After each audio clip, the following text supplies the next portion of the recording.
You're listening to the King of the Fourth podcast, offering in-depth analysis on all things Boston Celtics, with your hosts, Jim and Mike Quigley.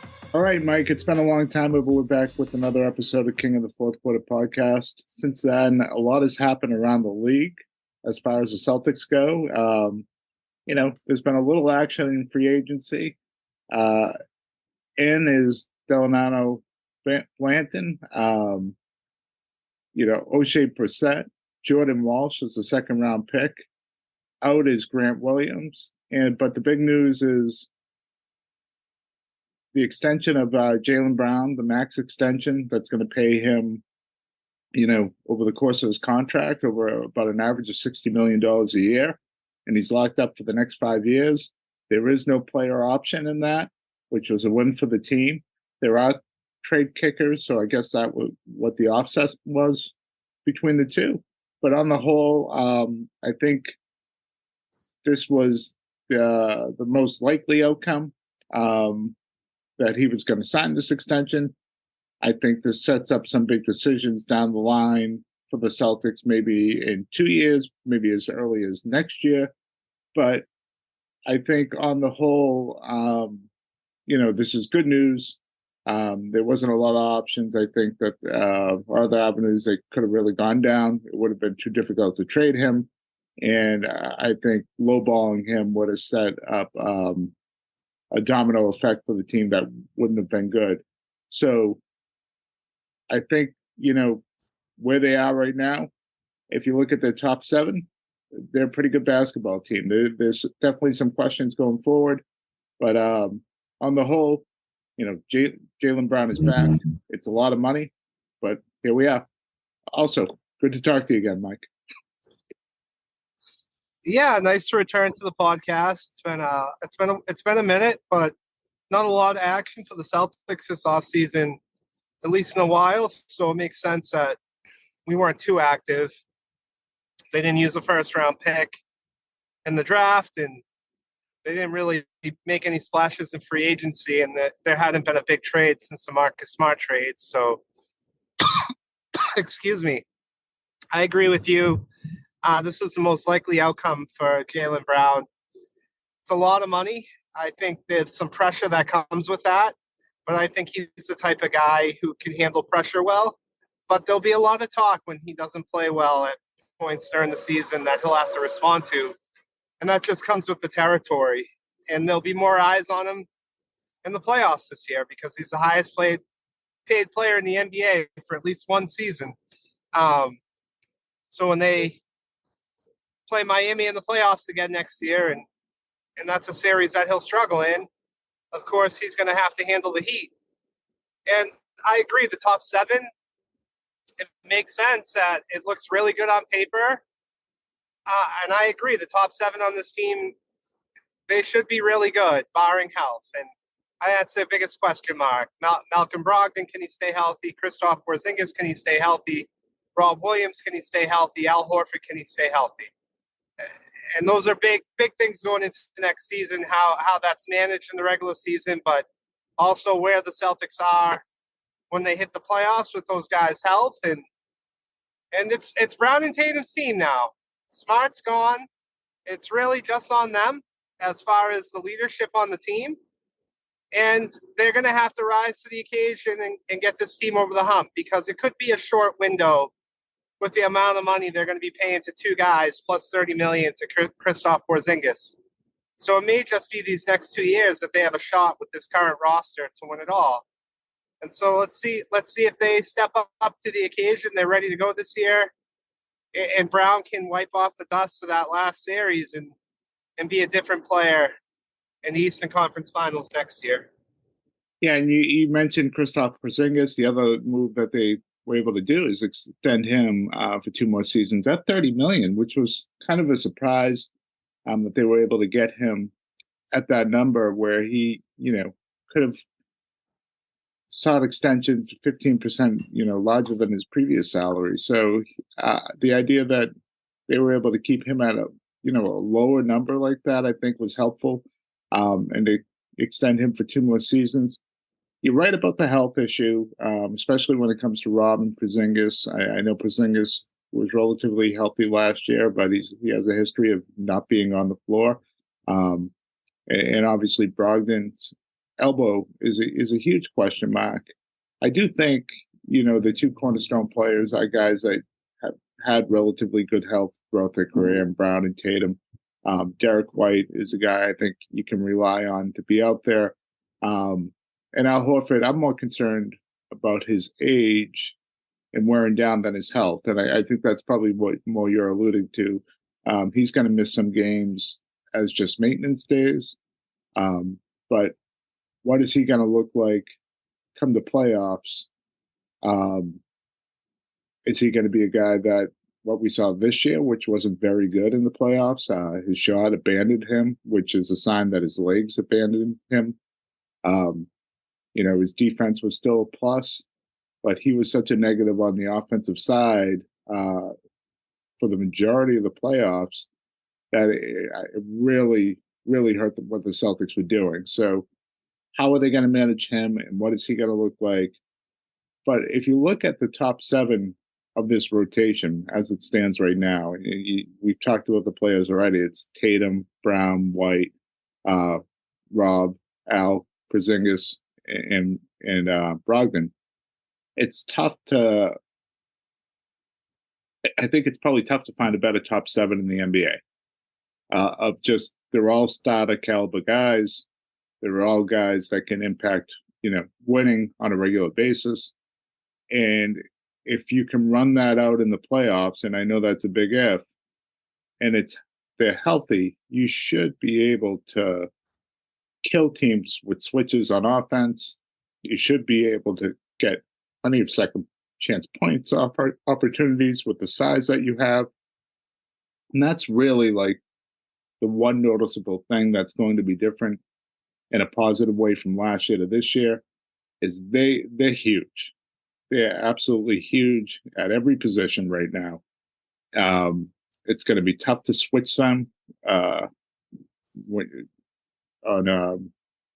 defensively, and they should just cause all sorts of problems, even defending the pick and roll, just because of their great length. Assuming they stay healthy. Mike, what I want to assuming they stay healthy, and also assuming they play tough defense, and they get back to that mindset of being locked in defensively, that they don't take nights off, even in the playoffs, and that they are more efficient on offense where they don't turn the ball over. Because these are the things that continue to plague them that they have to improve on. Well, that's what I wonder if they try to address offensively, just with the size change. Are they going to, for the first time, something they didn't do last year really much at all, they're going to punish switches? Are they going to find Porzingis on, if you're playing the Heat and you have Jimmy Butler? Are you still there, Jim? Yeah, okay, can you hear me, Mike? Yeah, I can now. Yeah, so if you have Jimmy Butler out on Tatum, are we going to see a high pick and screen with Porzingis and get Butler on the post against Porzingis? Are we going to see them try to take advantage of switches? Because in the playoffs, they didn't really do that at all. It was a lot of isolation. It was a lot of, move the ball, look for the first open three. There was you didn't see a lot of pick and rolls. You didn't see a lot of, trying to find mismatches. So they're going to do more of that offensively. And if they do, I think it will help them quite a bit. The other thing I wanted to ask you, 2 things I want to ask you. With their size, and it's funny, you saw it a lot in Summer League. Do we see a change in defensive philosophy? Do we see a team that's more willing to play zone than they have in the past with their size and with their personnel? And maybe take some of the stress off that long season. And then the second thing I wanted to ask you is, based on where they are right now, what would your starting 5 look like? Yeah, I hope that they have some sort of a defensive philosophy.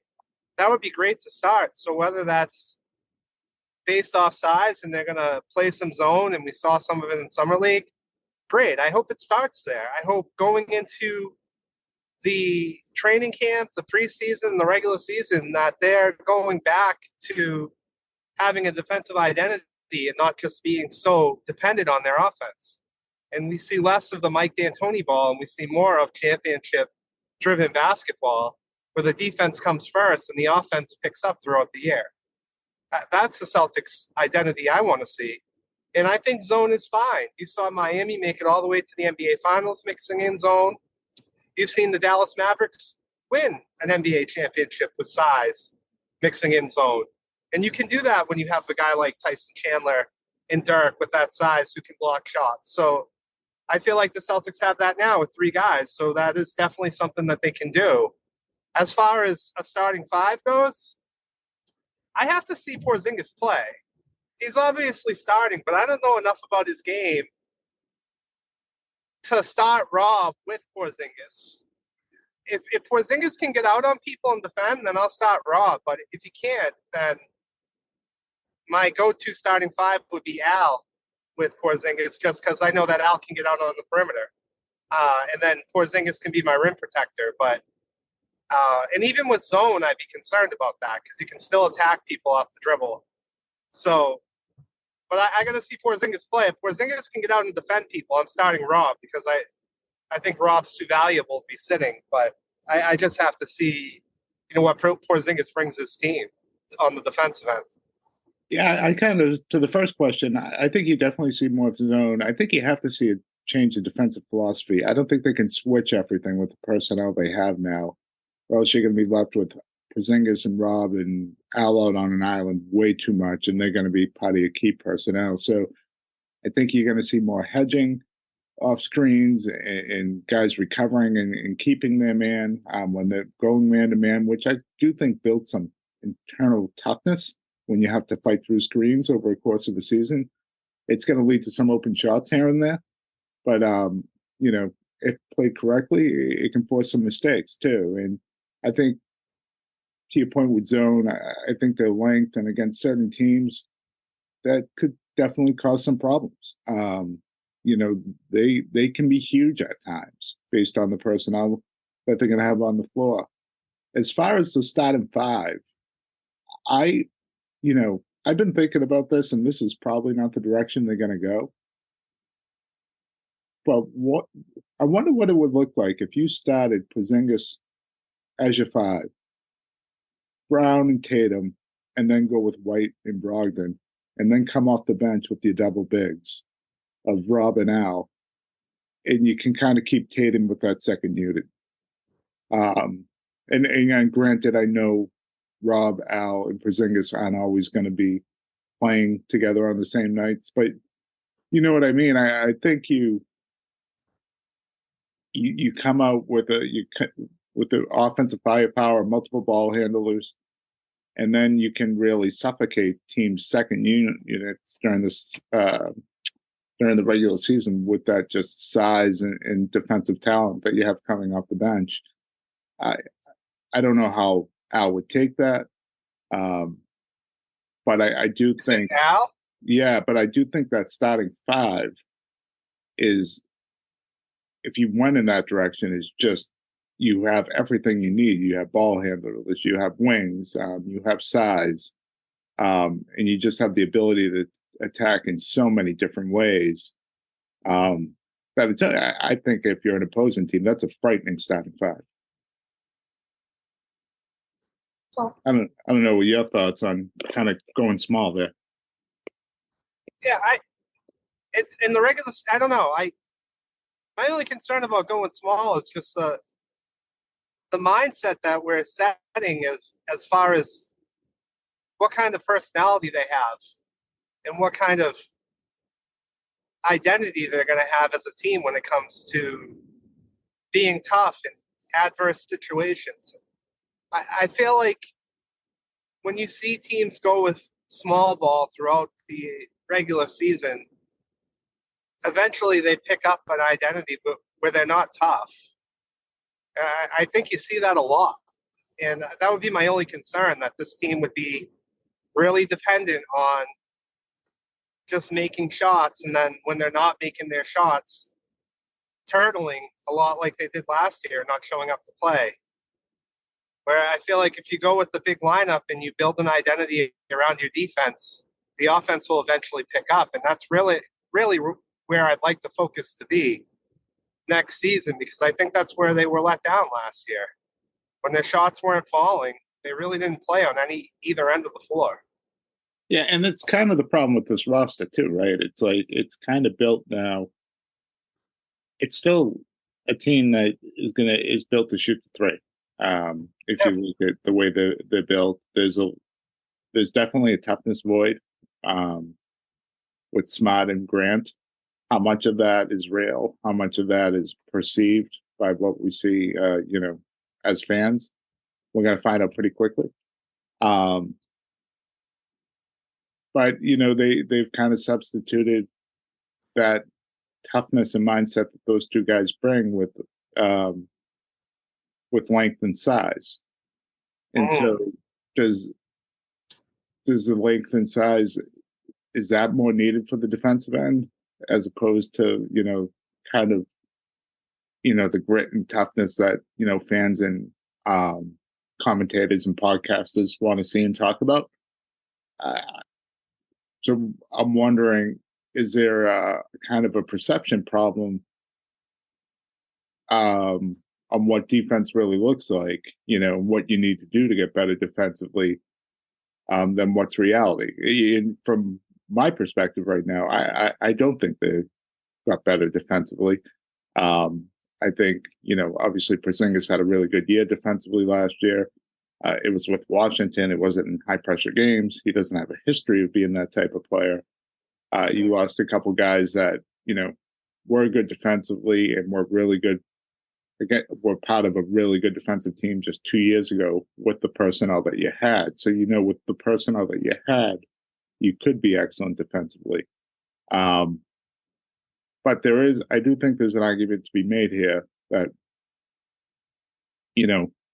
there's a perception versus reality argument of what's actually better for this team. And we're going to find out. I kind of lead to the former, what they had, when we talk about just the defensive side and the playoff side of it.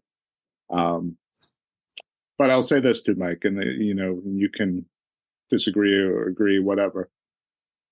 I think, as I talk about this out loud too, they are a better team. We can say it's close. We can say it's not close. Just the value added of Porzingis. He's a much, much better player than Marcus Smart. Some people I know would make an argument that it's closer than you really think. I don't think it's that close. I think losing Grant definitely hurts, but he's also a guy that got benched a lot. So he's not a stud. Grant's a rotation role player that you should be able to replace somehow. So I think, there's question marks about health. There's question marks about how their rotation. There's question marks about what the defense will look like and their roster makeup. But I think talent-wise, at the very least, they're a better team. Yeah, I don't have any argument against talent-wise. My concern is the head coach going to come in with the same philosophy as last year? And I feel like he saw something in the NBA Finals against Golden State where he said, we have to get better on the offensive end to compete and get over the hump.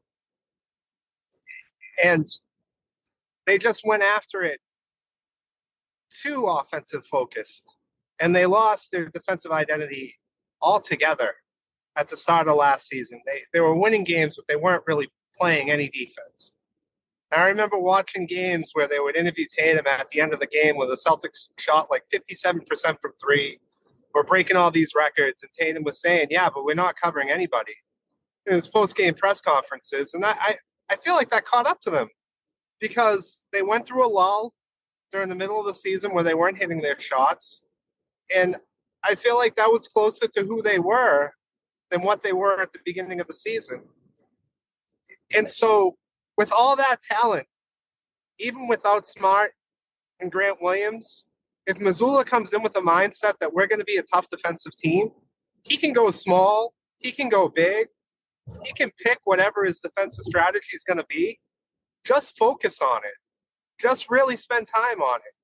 Talk about it a lot. Make it the forefront of who you are, and let the offense come with time, because you have the talent on your team to be a good offensive team. Focus with the offensive stuff about decision making at the end of games, ball handling, making the right pass, playing together as teammates. Not so focused on the analytics, and really, really spend some time on just being a good defensive unit. Make that the identity of your offseason, to say, this is what we need to win the championship. The offense is going to come. And then, I think Grant Williams and Marcus Smart are replaceable, because the guys are going to buy into what it takes to win. If they come back with the same identity as last year, they're going to be at times where they're a lot of fun to watch. But when it comes down to it, they're not going to be able to win, because they're not going to be able to make stops when they have to, and they're going to depend way too much on the three-point shot. Well, I just think those things need to change. And that really comes to the point of, you look at the change in coaching staff, and Sam Cassell and Charles Lee. And Charles Lee is really the interesting one in all this, because he was over in Milwaukee. Milwaukee's personnel, at least size-wise, Brook Lopez, Giannis, Portis, is relatively close to the Celtics, and he was responsible for their defensive scheme and rotation. And, they were pretty darn good for the last few years. Was he the one who decided to leave Grant Williams wide open for an entire game, though? Well, I mean, I don't know who was responsible for the game plan in Game 7, but over the course of the season, he's been pretty good at instituting defensive philosophy over Milwaukee, and you hear what players and coaches say about him, and he's been a head coaching prospect. And then you obviously Sam Cassell, who's been part of really good defensive teams, and also has really been credited a lot with just player development, particularly working with superstars. But I do think the addition of those veteran coaches, and if he allows them to kind of maybe take that responsibility in much the way that Doc Rivers did with Tom Thibodeau back in the 2008 season, when Tom Thibodeau kind of took over the defensive scheme. I think that would be, Man, we'll see. You're asking a millennial to give up power. We will see, Jim. I don't know. I hope that's what happens. I really do. Well, I don't think Charles Lee takes this job without, and I don't think Sam Cassell takes this job as a top assistant without some assurances of the role that they're going to be able to perform. Because guys like them can essentially pick where they want to go. How safe is Missoula's job if they're not a top 5 seed, 30, 40 games in? They're not a top 5 seed? Well, say they're like a 5 or a 6 seed, as we're hitting the trade deadline. I think that depends on circumstance. Is health involved in that? It's tough to see them as not being a top 5 seed if they're healthy. It's tough to see them not being a top 2 seed. So if they're healthy and they're playing poorly and not playing for him, then I don't think there's a lot of job security there. But I think if they're healthy, it's the type of team you can roll the ball out and they're going to be a top 3 seed. So I just think that circumstances, it's unlikely. I think more to your point is if they fall short again and there isn't improvements in the areas that you're talking about, whether they fall short in the NBA Finals or they fall short in the Eastern Conference Finals, and there's not improvements like you're talking about, I do think at that point there isn't going to be a ton of job security. Yeah. But if they're falling on their face by the All-Star break, which would be shocking, it'd be tough to see there being job security. But I just don't see that as a likely scenario because of the talent that they have. It's interesting, too, because even at Jaylen Brown's press conference, he's mentioning we got to get better defensively. So I feel like even the players know, and they want to do it. You heard it from Malcolm Brogdon a lot in the playoff run last year. And so Yeah. I feel like there's buy-in from the players that that's the direction they want to go. I just don't know if that's his direction. Well, I think it's the direction of the team. If you look at just based on who they brought in for assistant coaches, I think they're trying to address this with size.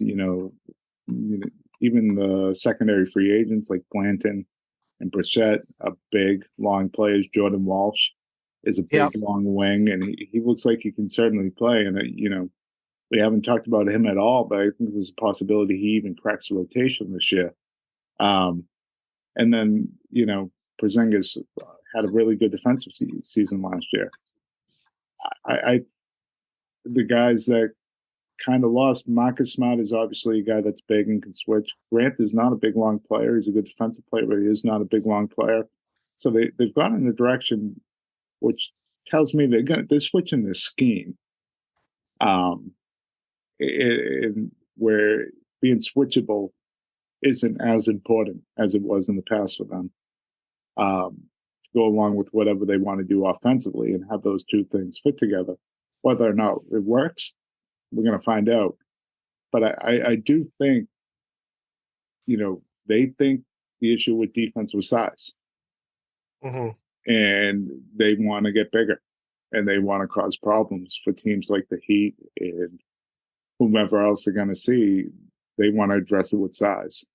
And they certainly, on paper, that they did that. How effective that's going to be, we're going to see.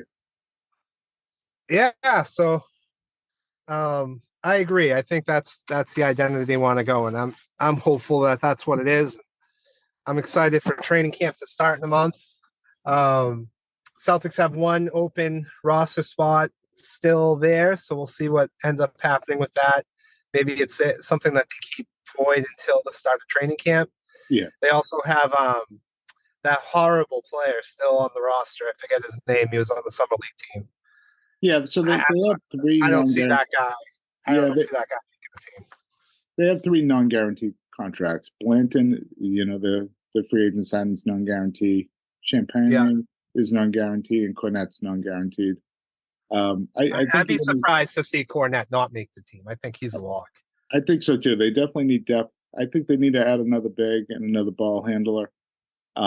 So they can waive any of those 3 players. I think you'll see 2 more bodies compete for training camp spot that, borderline NBA players. I think you could see a guy like Griffin return. Yeah, come back. But they definitely need some depth at the 4 and the 5. And I think they could probably use one more ball handler. But I'd be shocked if you're going to see a guy brought in here that we're going to look at as a rotation player. Yeah, I don't think that's happening either. And I think Sam Hauser's going to play a bigger role next year too. At least I hope he does. I thought maybe that's a guy you could use more against the Miami zone last year. So I'm excited for Pritchard both are going to get some serious run. There's no doubt about that. Yeah, and I'm excited for the season to start. I know on NBA Twitter, people are comparing Jordan Walsh and already saying he can be the Grant Williams replacement. I just tell people to slow down. Let the kid develop. He's a 2nd round pick, and I think he's 19 years old. Let's not compare him to Grant Williams, who was an SEC Player of the Year when he came out of college in the 1st round pick. I think that the kid has the potential. You definitely see it, but I don't think there's any needed pressure on him. Allow him to develop, and he may crack the rotation this year. He may not, but that doesn't mean he sucks or he doesn't suck. I think he's a 19-year-old kid who averaged 7 points a game in college last year. So the one thing that stunned me though, Mike, is he averaged 7 points a game in college. There's an offensive game there. We saw something in that I summer didn't think he had based off his stats or whatever. His shot does not look bad. He was able to create it for himself. I don't think he's going to be a star or whatever, but as you watch the summer league action, to me, for the Celtics, he was the only guy that looked like an NBA guy. And yeah, I agree. Looked like he belonged. I also thought that Dancing Bear looked like a guy in summer league when I watched him every year that was an NBA player. I just think we have to. I mean, we've seen Peyton Pritchard drop like 35 points in the summer league game. Matt Ryan go off. I think it's just like, let's just slow down and just see what he actually brings on a real NBA game. And, I just feel like people with the summer league stuff, they just get really overexcited. Yeah, but that's not what I'm saying.